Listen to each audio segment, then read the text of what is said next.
Hi, in this video, we are going to talk about function notation.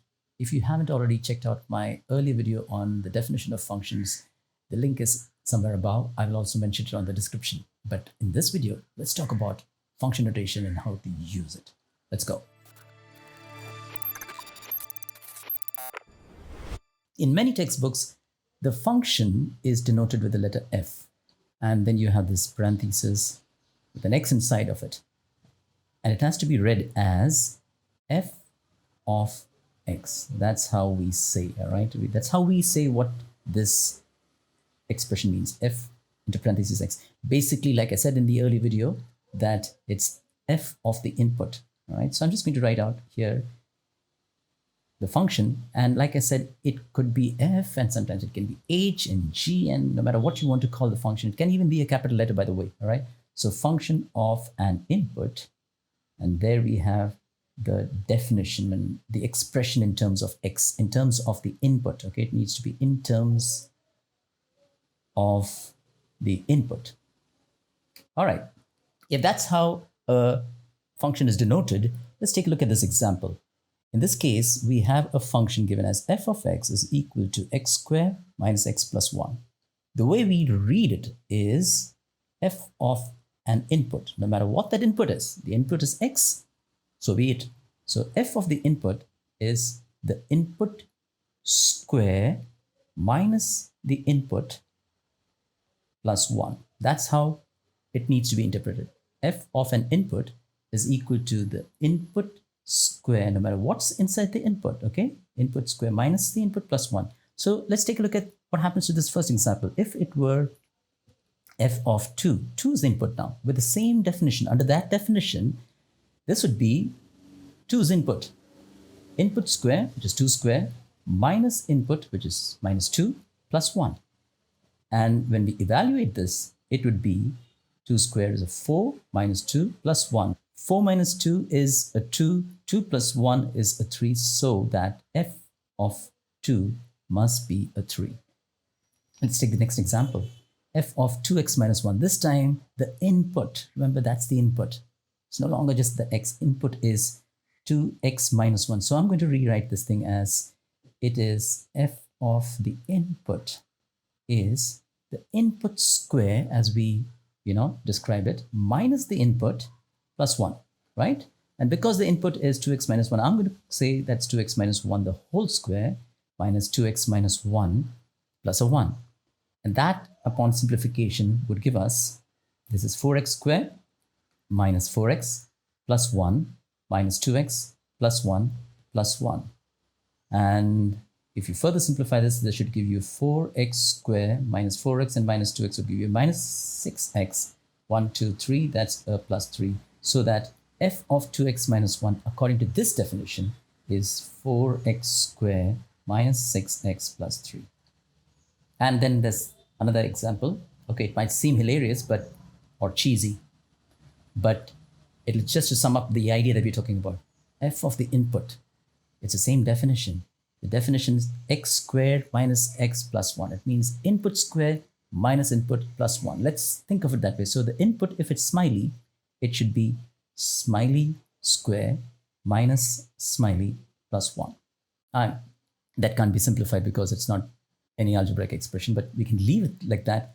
It might seem like a cheesy example with that smiley, but guess what? This is just to illustrate how do we interpret the function notation. Now, we need to understand that a function, this is just reviewing from what we saw in the last video, that it's just a relation. A function is a relation between input and output values. Input and output values can also be organized as a table. And many times, even in statistics, we see, x values and y values organized as a table, basically input, output. So I'm just going to write input here. And we've got a fancy word for input, domain. I'm going to write output here. And we've got a fancy word for output called the range. So according to this information presented in the table, the input, when the input is 3, the output is negative 5. When the input is negative 7 over 3, the output is 16. When the input is 0.8, the output is 0. How do we write that as an ordered pair? An ordered pair basically is, we've known an ordered pair. We normally write it as x comma y. That's the ordered pair, correct? Now we want to see that same representation of x comma y. That's the input and this is the output.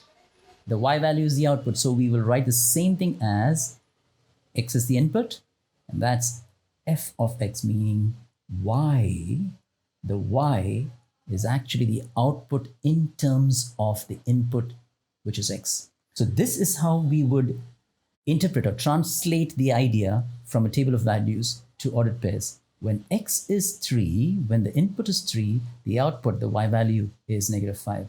So that this becomes 3 and -5. When the input is -7/3, that's the input. The output is 16. That's the output.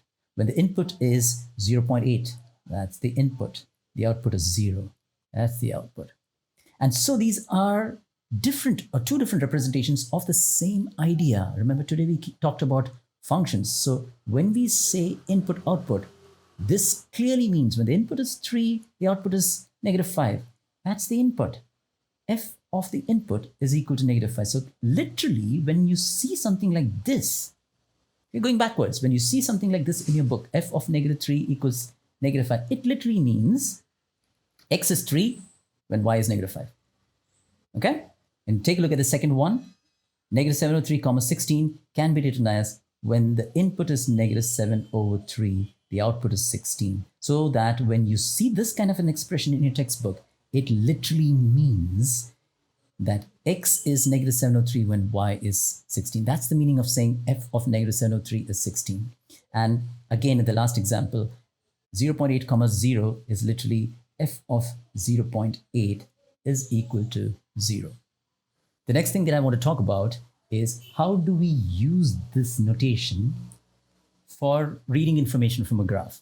All right, that's the next thing. So I've got some examples for you here. Let me just open that. This is just one example. Okay, there's a graph of a quadratic function. So in this question, we are asked to find f of -2. Remember what I said, that's the x value. When x is 2, we want to find the y value.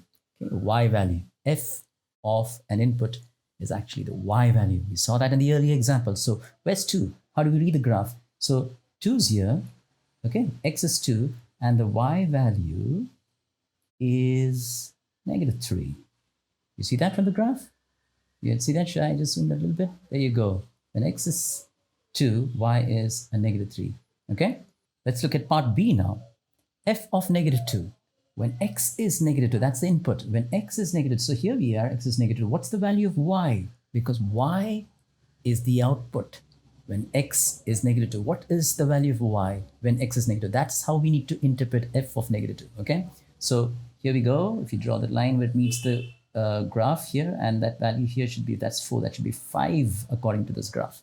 Okay, now look at part C. That's an interesting question. That goes the other way around. Here they've given the y value. That's how I want you to interpret it. F of x is -4. F of x is the y value. Recall the coordinate pair? Okay, f of x is the y value. So when the y value is -4, what's the value of x? Y value is -4. So that's the y value. Y value is here. Y value is -4 here. What's the value of x? So we go up here and the x should be 1. X is 1, y is -4. Input is 1, output is -4. All right, so far so good. And then part D says, if fx is equal to 0, then the possible values of x are, fx is equal to 0. Where is fx is equal to 0? The graph cuts the x-axis and it becomes 0 at these 2 points, at these 2 values. That's where fx becomes 0. So the values of x at that point, that's the -1 here, the 5, sorry, that's 3 here. So the values of x, the possible values of x are -1 and, not put comma, and 3. So fx is equal to 0. Again, it's a value of y when x is -1 and 3. So if you were to write this as an ordered pair, you should have written it as -1 comma 0 and 3 comma 0. So that is how we interpret and use function notation, the connection between x coordinate and y coordinate.